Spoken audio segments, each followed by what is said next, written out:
கண்டதும் காதல் என்ன பண்ணுறாங்க பார்க்குறாங்க. அதேமாரி இப்போ இருக்கிற பசங்க எல்லாமே வந்து யாரும் கரெக்டாக இல்லை, எல்லாம் கஞ்சா அடிக்கிறாங்க, தண்ணி அடிக்கிறாங்க இந்த மாதிரி. ஆனால் இப்போ இருக்கிற கேர்ள்ஸுக்கு அந்த மாதிரி கஞ்சா அடிக்கிற பசங்க, தண்ணி அடிக்கிற பசங்கள்லாம் ரொம்ப பிடிக்குது. அது ஏன்னா அவங்க கூட ஸ்டைலாக சுற்றலாம், அவங்க கூட பைக்கில் பயங்கரமாக போகலாம். இப்போ இருக்கிற போக அட்வென்ச்சர் ரொம்ப பிடிக்குது கேர்ள்ஸுக்கு. ரொம்ப அதுமாரி எக்ஸ்ட்ரீம் லெவல் வர போகிறாங்க. அந்த என்ன இருந்தாலும் சரி, இந்த ஓயோ அந்தமாரி லெவல் கூட டக்குன்னு நீங்கள் வந்து என்ன யோசிக்க மாட்டாங்க. இப்போ இருக்கிற கேர்ள்ஸ் பசங்க மட்டும் அந்த கஞ்சா அந்த மாதிரி விஷயங்களை பண்ணல, கண் கூட நான் பார்த்துட்டு கேர்ள்ஸுங்களாம் அதை யூஸ் பண்ண ஆரம்பிக்கிறாங்க, குடிக்க ஆரம்பிக்கிறாங்க. இதில் வந்து என்னன்னா அவங்க தறி கெட்டு போயிடுறாங்க. எது பண்ணாலும் பரவாயில்ல, பொண்ணு மேலே மட்டும் குறை சொல்ல முடியாது, பசங்களும் அப்படி தான் இருக்காங்க. ஒரு பொண்ணை லவ் பண்ணுறது மட்டும் இல்லாமல் இந்த பொண்ணுக்கிட்டையும் பேசுறது, இந்த பொண்ணுடைய ஃப்ரெண்டுக்கிட்டையும் பேசுறது, அதுமாதிரி எங்கே போனாலும் அங்கே ஒன்று ஏற்படுத்தி அவங்கக்கிட்ட பேசுகிறாங்க. அதே மாதிரி கேர்ள்ஸும் சரி, இந்த பையன்கிட்டையும் பேசுறது, வேற ஒரு பொண்ணுக்கிட்டையும் பேசுறது, நிறைய யாரும் இப்போலாம் வந்து அந்த ஒருத்தனுக்கு ஒருத்தின்ற அந்த கட்டாயத்தில் யாரும் இல்லை. நான் பல பேர்கிட்ட போகிறேன், நீ பல பேர்கிட்ட பேசு, நான் உனக்காக உண்மையாக இருக்குன்னு சொல்லிட்டு உங்ககிட்ட சொல்லுது. அதே ஒரு பர்சன் கிட்ட போய் நான் உனக்காக உண்மையாக இருக்குன்னு சொல்லிட்டு சொல்லுது. இப்படி தான் இப்போ இருக்கிற லவ் வந்து போயிட்டு இருக்கு. என் கேர்ள் ஃப்ரெண்ட் நான் இட்டுன்னு போனேன், ஏதோ தப்பாக பேசிட்டு நான் தப்பாக பண்ணிட்டேன், குழந்தை நின்று போச்சு ப்ரோ, என்ன பண்ணுறது ஏது பண்ணுறது அப்படின்னு சொல்லிட்டு நிறைய பேர். ஓகே ப்ரோ, ஏன்னா இந்த சின்ன வயசுலேயே அது பார்த்தீங்கன்னா இவனையும் லவ் பண்ணிட்டு இன்னொரு பையனையும் லவ் பண்ணுறாங்க. அப்போ அந்த பையனுக்கு தெரிஞ்சு போயிடுச்சு இந்த பொண்ணு வந்து நம்மளை உண்மையா லவ் பண்ணல அப்படின்னு. பையன் வெக்ஸ் ஆகும். அப்படி பையன் வெக்ஸ் ஆகும் போது அவனுடைய மனநிலை எந்த நிலைமையில இருக்கு? ஆக்சுவலி நான் சொல்ல போகிறேன், இப்போ வந்து பையன் பொண்ணு மேலே மட்டும் குறை சொல்ல முடியாது, பசங்களும் அப்படி தான் இருக்காங்க. ஒரு பொண்ணை லவ் பண்ணுறது மட்டும் இல்லாமல் இந்த பொண்ணுக்கிட்டையும் பேசுறது, இந்த பொண்ணுடைய ஃப்ரெண்டுக்கிட்டையும் பேசுறது, அதுமாதிரி எங்கே போனாலும் அங்கே ஒன்று ஏற்படுத்தி அவங்கக்கிட்ட பேசுகிறாங்க. அதே மாதிரி கேர்ள்ஸும் சரி, இந்த பையன்கிட்டையும் பேசுறது, வேற ஒரு பொண்ணுக்கிட்டையும் பேசுறது, நிறைய யாரும் இப்போலாம் வந்து அந்த ஒருத்தனுக்கு ஒருத்தின்ற அந்த கட்டாயத்தில் யாரும் இல்லை. நான் பல பேர்கிட்ட போகிறேன், நீ பல பேர்கிட்ட பேசு அப்படின்னு சொல்லிட்டு அப்புறமா எல்லாருக்கிட்டையும் பேசி ஒரு கட்டத்தில் நீ நான் கல்யாணம் பண்ணிக்கலாம் அப்படின்ற மாதிரி தான் இருக்குது. எல்லாரும் நிறைய பேர் வந்து மிஸ்யூஸ் தான் பண்ணிக்கிறாங்க. நான் உனக்காக உண்மையாக இருக்குன்னு சொல்லிட்டு உங்ககிட்ட சொல்லுது, அதே ஒரு பர்சன் கிட்ட போய் நான் உனக்காக உண்மையாக இருக்குன்னு சொல்லிட்டு சொல்லுது. இப்படி தான் இப்போ இருக்கிற லவ் வந்து போயிட்டு இருக்கு. அப்போ நீங்கள் சொல்கிறத பற்றி பார்த்தீங்கன்னா பையன் வந்து ஒரு பொண்ணை லவ் பண்ணுற மனசார லவ் பண்ணல, அவன் யூஸுக்கு மட்டும்தான் லவ் பண்ணுறேன்னு சொல்லுவாங்க. ஆமாம், அந்த மாதிரி தான் நான் யூஸ் பண்ணேன். நான் பார்த்த வரைக்கும் அப்படிதான். அவங்களோட தேவைகளுக்காக தான் வந்து இப்போலாம் வந்து லவ்ன்றது வந்து லவ்வாக இல்லை, அதுக்கு பேர் லவ் கிடையாது, வேற ஒன்று தான் சொல்றது. அவங்க தேவைக்காக பேசுகிறாங்க, அவ்வளோதான். அவங்க தேவையை முடிச்ச உடனே நீ யாரோ நான் யாரோ அது என்னத்தான் பேசுவாங்க. நீ இல்லாமல் நான் இல்லை, நான் இல்லாமல் நீ இல்லைன்னுவாங்க. ஆனால் ஒரு 3 மாதம் நீங்களும் பார்த்துங்க, நிறைய பேருக்கு பாருங்கள், ஒரு 3 மாதம் காலகட்டம் கூட அந்த லவ் இருக்காது. இதுக்குள்ளே பிரேக்கப் ஆயிடுச்சு, அது ஆயிடுச்சு, இது ஆயிடுச்சு, கை ஏதோ ஒரு சம்திங் இருந்து தான் இருக்கும். நீங்கள் போன ஒரு வீடியோலேயே நான் பார்த்தேன், இந்த 2K வந்து ஓயோ கூட்டுட்டு போறாங்க லவ்ன்ற பேர்ல. அப்போ அந்த பொண்ணு வந்து நம்ம உண்மையா தானே லவ் பண்ணிட்டு இருக்கோம் அப்படின்னு ஒரு மனநிறைவடத்துல தானே போயிடுவோம் ஒரு பையனை கூட்டிட்டு போகும்போது. அப்போ ஓயோ ரூமுக்கு போகும்போது அந்த பொண்ணுடைய மனநிலை எப்படி இருக்கும்?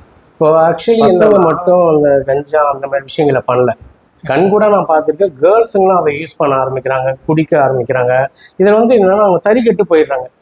எது பண்ணாலும் பரவாயில்ல, வீட்டுக்கு அவங்களுக்கு வந்து முதல்ல போகிறது வந்து வீட்டுக்கு தெரியாது. ஆனால் பேரண்ட்ஸில் வந்து இது வந்து அவங்க வந்து கண்காணிக்கணும். ஒரு கேர்ள்ஸ் வந்து இப்படி போகிறாங்களா, ஸ்கூல் போகிறாங்களா வராங்களா, ஸ்கூலில் காலேஜ் ஏதோ போகிறாங்களா வராங்களா அப்படின்றது அவங்க கண்காணிப்பில் இருக்கணும். இப்போ பேரண்ட்ஸ் என்ன பண்ணுறாங்க, யாரும் கண்காணிக்கிறது கிடையாது. எங்கே போகிறாங்க வராங்க, யார்கிட்ட பேசுகிறாங்க, எல்லாருக்கிட்டையும் மொபைல் இருக்குது. இந்த மொபைலை வச்சு என்ன பண்ணுறாங்க, யாருக்கு சும்மா படிக்கிறேன் அப்படின்னு சொல்லிட்டு எந்த டைமும் இன்ஸ்டா சேட்டு, இந்த ரீல்ஸ், அதேமாதிரி ரீல்ஸ் போடுறதால தான் நிறைய பேர் இதாகுது. ஒரு கேர்ள்ஸ் எந்த விதத்தில் நம்ம ரீல்ஸ் பண்ணணுமோ அந்த விதத்தில் போடலாம். ஆனால் இப்போ இருக்கிற கேர்ள்ஸுங்கெல்லாம் பார்த்தீங்கன்னா சும்மா போட்டு பசங்களை கலாய்க்கிற மாதிரி, பசங்களை கவர் பண்ணுற மாதிரி தான் போகிறாங்க. அப்போ என்ன பண்ணுறாங்க, பசங்க வந்து அவங்கள அப்ரோச் பண்ணி இவங்க வந்து ஒரு டிஸ்கோ மாதிரி காமிச்சு 2 பேரும் கனெக்ட் ஆகிட்டு அவங்க எங்கன்னா போயிடுறாங்க. போயிட்டு நீங்கள் சொல்கிற மாதிரி எதாவது போயிட்டு நான் சொல்கிறேன், பொண்ணுங்க ஒத்துக்கிட்டு தான் போகிறாங்க, தெரிஞ்சு தான் போகிறாங்க. ஒய்ய போனால் என்ன நடக்குன்னு தெரிஞ்சு தான் போகிறாங்க. ஸோ நம்ம வந்து என்னன்னா நம்மளுடைய செல்ஃப் பாதுகாப்பு நம்ம தான் பார்த்துக்கணும். அதேமாரி பெண்களுடைய அப்பா அம்மா இருக்காங்களா அந்த கேர்ள்ஸுக்கு, அவங்க வந்து நம்ம பெண்ணுங்க எங்கே போகிறாங்க வராங்க, என்னென்ன மாதிரி விஷயம் பண்ணுறாங்க அதெல்லாம் கண்காணித்து இவங்க இன்ஸ்டாவில் யார்கிட்ட பேசுகிறாங்க, என்ன மாதிரி ரீல்ஸ் போடுறாங்க, கொஞ்சம் ரீல்ஸ் வந்து அநாகரிகமாக இருக்கா அதோட அவங்கள கட் பண்ணிடணும். அந்த மாதிரி விஷயங்கள்லாம் கரெக்டாக இருக்கும். ஓகே ப்ரோ, இப்போ உங்ககிட்ட வந்து டிப்ஸ் எதனா கேட்டிருக்காங்களா?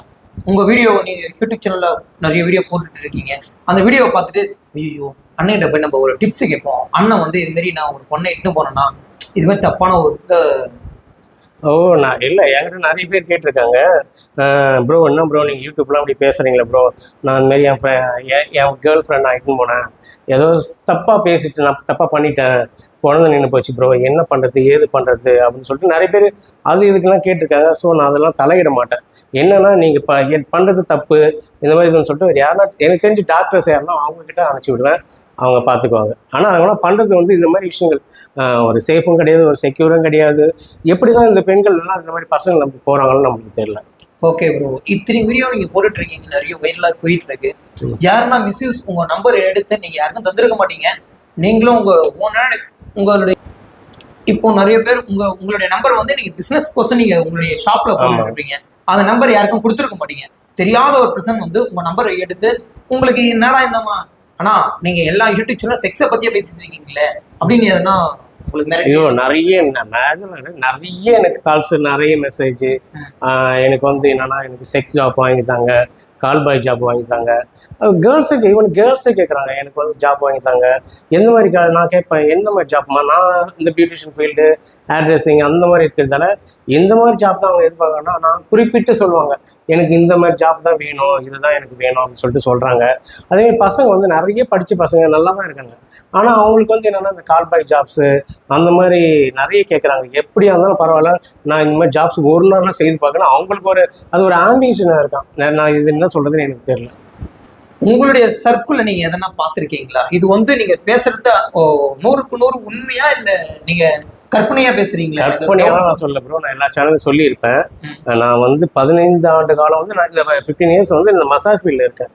ஸோ நான் இந்த 15 வருஷத்தில் எனக்கு எவ்வளோ எக்ஸ்பீரியன்ஸ் இருந்திருக்கும். நான் எத்தனை கிளைண்ட்ஸ் பார்த்துருப்பேன், எத்தனை பேர் இது பண்ணியிருப்பேன்.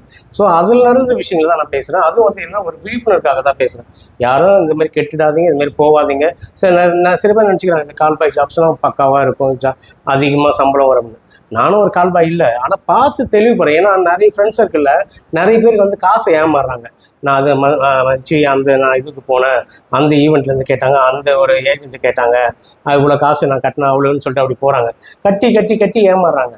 ஸோ நான் சொல்றது என்னன்னா இதெல்லாம் வேணாம்னு சொல்லிட்டு தான் நான் சொல்றேன். இப்போ நல்லா க்யூட்டாக நம்ம கேள்வி கேட்கும் போதெல்லாம் அழகா பக்காவாக சொன்னீங்க. 2K கிட்ஸ் லவ் 80s பக்காவா இல்லை லவ் சொன்னீங்க. மீண்டும் உங்களுடைய பிளாக்கி தேங்க்யூண்ணா. மீண்டும் உங்களுடைய பிளாக்கி அழகா 1 வீடியோ சந்திக்கும் வரை குட் பாய், டேக் கேர். நம்மளுடைய சேனலை வந்து நிறைய பேர் வீடியோ பார்க்குறீங்க, தள்ளிவிட்டு போயிடாதீங்க. பெல் ஆன் கிளிக் பண்ணுங்க, ஷேர் பண்ணுங்க, சப்போர்ட் பண்ணுங்க. ஓகேங்களா? பை, வணக்கம்.